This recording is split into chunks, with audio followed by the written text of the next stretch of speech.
Bonjour et bienvenue dans le chapitre programmation orientée objet en JavaScript où cette fois nous allons parler de l'héritage en JavaScript.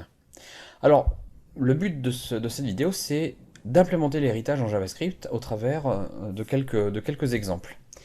Alors, l'héritage dans un premier temps, ça permet de créer des objets spécialités à partir d'objets génériques. Ça veut dire quoi? Ça veut dire tout simplement que nous allons... alors d'ailleurs, pardon, mais la relation d'héritage, on l'appelle aussi la relation de spécialisation. Et d'ailleurs, quand vous regardez un peu l'UML, on utilise le verbe être pour relier deux éléments qui héritent l'un de l'autre. C'est-à-dire que la classe fille et la classe mère, le verbe être. Ce qui indique d'ailleurs le sens de la flèche en UML, mais je vous montrerai un petit exemple juste après. En tout état de choses, pour implémenter l'héritage, on assigne une instance de l'objet parent à la propriété prototype de l'objet fils. Alors effectivement, la phrase est longue, mais encore une fois, JavaScript n'étant pas orienté objet comme on le connaît dans d'autres langages, il faut utiliser des trucs et astuces pour simuler cet héritage. On parle d'héritage de prototype d'ailleurs, hein, et on parle aussi de prototype, ou je devrais plutôt dire prototype chain, puisque euh, quand une méthode va être appelée sur un objet, si la méthode n'est pas trouvée, eh bien la machine virtuelle JavaScript va automatiquement regarder dans les prototypes du dessus si la méthode existe et remonter l'arbre d'héritage des prototypes jusqu'à trouver la méthode qui va bien, ou alors vous renvoyer un message d'erreur. Et enfin, pour éviter que le constructeur soit celui du parent, on réassigne le constructeur à l'enfant.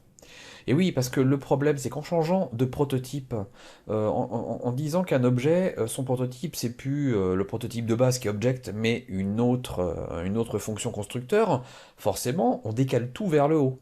Le problème, c'est que on est quand même toujours constructeur, quoi. On a toujours un constructeur localement. Et donc, il ne faut pas oublier de redéfinir le constructeur local de l'objet de la classe fille pour faire un héritage cohérent.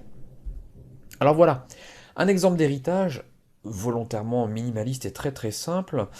Voilà, ici on pourrait dire que l'objet 2 est l'objet 1 par héritage. C'est-à-dire que toutes les méthodes qui seront appelées sur l'objet 2 seront d'abord résolues par la machine virtuelle JavaScript sur l'objet 2 et ensuite, si ce n'est pas trouvé, on ira voir sur l'objet 1 si on ne trouve pas les choses.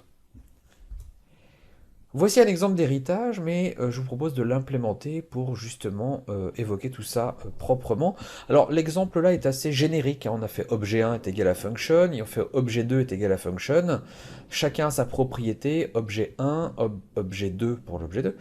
On redéfinit une méthode toString qui renvoie la valeur du nom et on instancie tout ça. Et voilà, pour créer l'objet 2, eh bien, on va d'abord modifier son prototype pour dire que c'est en fait un objet de la classe objet 1, voilà. Et bien sûr, on va garder le constructeur objet 2 sur objet 2, vers objet 2, pardon.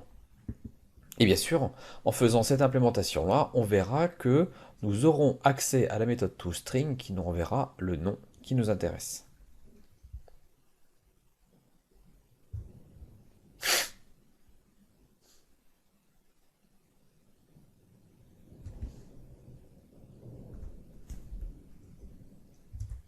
Alors, pour faire cet héritage, je vous propose un exemple. Alors, on va d'abord prendre cet exemple-là, mais on va l'enrichir un peu avec un exemple beaucoup plus sympathique, mais un peu plus long également. Donc voilà, on va d'abord commencer par faire l'objet 1 est égal à function, dans un premier temps. Voilà. Ensuite, on va faire la même chose, mais sur l'objet 2. Voilà. Nous allons préciser que this.name est égal à obj1.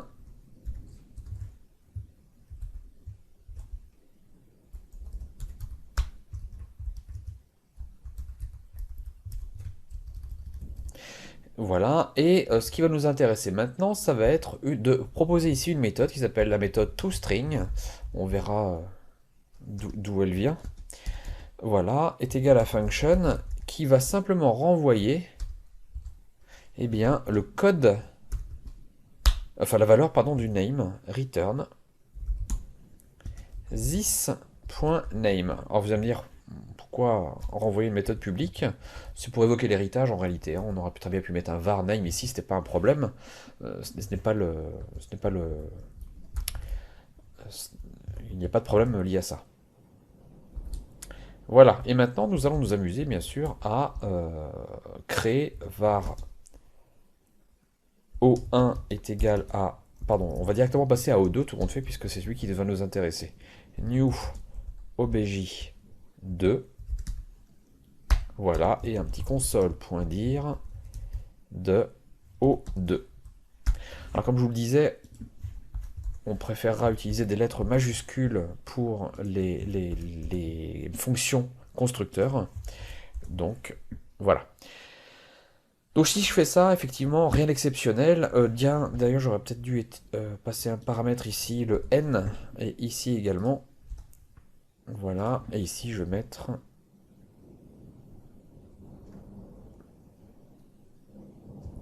Pas du tout. Voilà.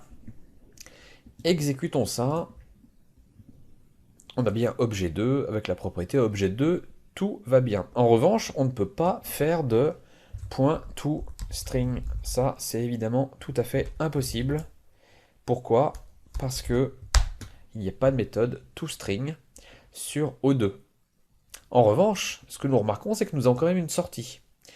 Là, c'est intéressant. Regardons ce qui se passe au niveau de l'objet O2. Si on regarde bien l'objet O2, il a lui-même un prototype, et ce prototype, c'est object. Et object a une méthode toString, c'est pour ça que ça répond dans ce cas-là. C'est le principe du chaînage, c'est-à-dire qu'à partir du moment où la méthode n'a pas été trouvée sur l'objet O2, eh bien la machine virtuelle JavaScript va automatiquement remonter vers le constructeur du dessus pour voir si la méthode n'existe pas. Pour ce qui concerne toString, elle existe, et puisqu'elle existe, alors on l'appelle et elle est exécutée. Alors maintenant, pour ce qui concerne l'héritage. Pour faire l'héritage, on va devoir voilà, changer le prototype de la fonction constructeur objet2 est égal à, et on va dire que le prototype c'est un new objet1.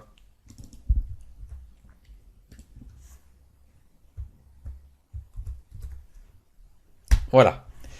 Est-ce que ça change quelque chose? Essayons.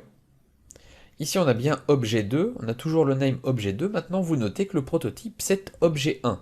Donc, rien n'a changé. En revanche, regardez si maintenant j'appelle la méthode toString.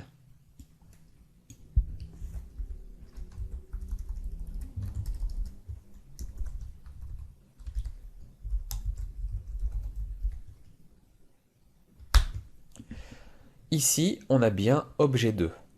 Donc, le principe est respecté, le principe de chaînage de prototype. À partir du moment où je modifie le prototype, eh bien en fait j'ai accès bien sûr aux éléments définis dans le prototype du dessus. D'accord?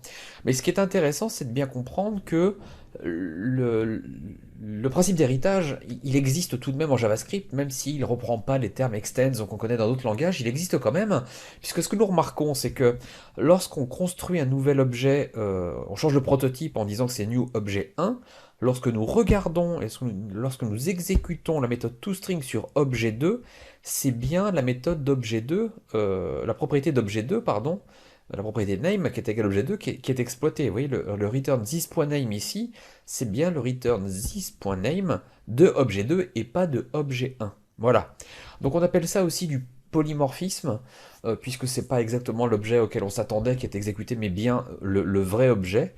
Mais en tout cas, on vient de voir ce qu'était l'héritage. Alors bien sûr, pour compléter le fonctionnement, il faut absolument ne pas oublier de changer le constructeur. Voilà, ici, prototype, constructor. Voilà, pour faire en sorte que ce soit toujours la fonction constructeur objet 2 qui soit utilisée. Ça ne change rien à notre cas d'utilisation, puisque de toute façon ici, quand on exécute, on a toujours objet 2, donc rien d'exceptionnel. Alors si on voulait rendre la chose un petit peu plus intéressante, on ira un peu plus loin dans l'héritage, puisque là on était juste sur l'évocation d'un mécanisme. Maintenant, Quel est l'intérêt réel de ce genre de choses-là? Eh bien, imaginons un exemple de... On veut faire des méthodes qui veulent faire des logs.